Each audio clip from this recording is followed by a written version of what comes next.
j'ai vu une affiche pour la lutte contre le cancer, et il y avait un enfant sur cette affiche, un petit enfant tout pâle, enfin malade quoi.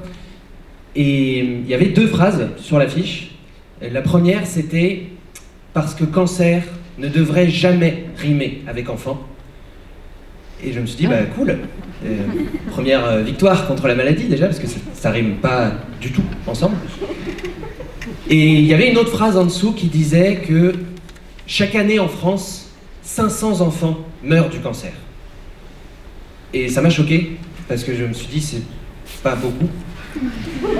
500 par an, c'est plutôt un bon score. Enfin, ce qui est très choquant, c'est que il y a de plus en plus de gens qui sont touchés par cette maladie. Chaque année en France, il y a 150 000 morts du cancer. Que dans le lot, il y ait 500 enfants, c'est... Moi, je vois pas pourquoi ce serait que les vieux qui meurent, déjà, c'est dégueulasse. Et puis surtout, on a quand même vachement réduit la mortalité infantile, c'est vrai, il y a quasiment plus rien, et la population augmente, et ça va dans le bon sens, et c'est cool. Mais il faut mourir aussi, de temps en temps. Enfin, un petit peu, quoi.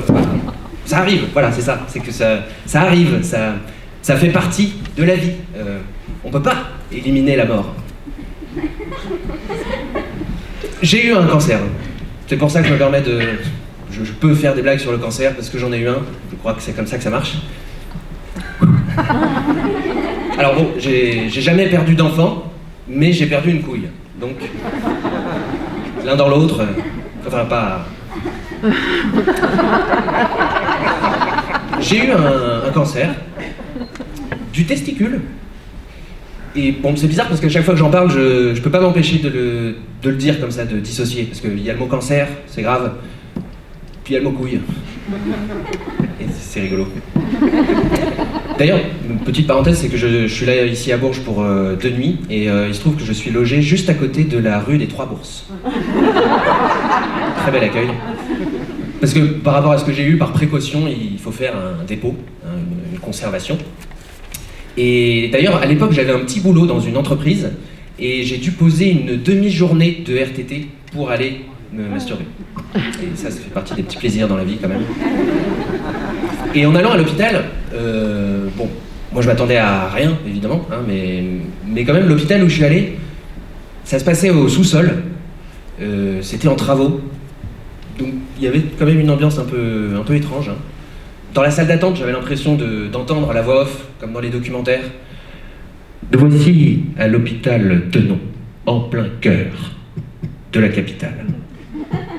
Alors que dans les étages, les médecins sauvent des vies, au sous-sol, c'est une toute autre histoire. Et puis un plan avec des mecs qui se masturbent dans un bocal. Enfin, un bocal chacun. Il n'y a pas un... Et il y avait un DVD, et c'était que de la double pénétration. Ouais, parce que c'est comme ça qu'on dit en langage des signes, hein, la double... Ça c'est rock'n'roll, et ça c'est...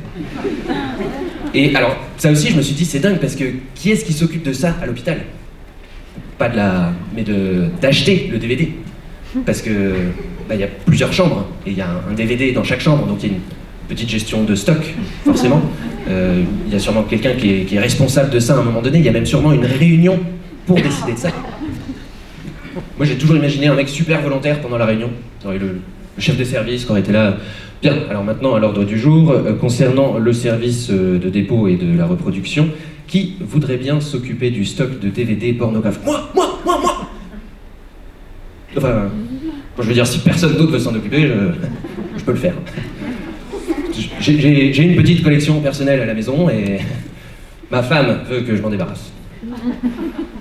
Parce que en fait, la dernière fois, j'ai mal rangé les DVD dans les boîtes et notre fille a fait un goûter d'anniversaire avec ses copines. Elles ont voulu regarder La Reine des Neiges. C'était la Reine des Vierges. J'aime bien cette blague parce que, en fait, au moment de l'écrire, j'ai passé plusieurs jours à imaginer des titres de dessins animés en version porno. Le Roi Fion, Schneck, Bambit, la petite Cyprine. Et c'est mon travail. Ouais. Et je vous remercie beaucoup de m'avoir écouté. Je vous souhaite une très bonne journée.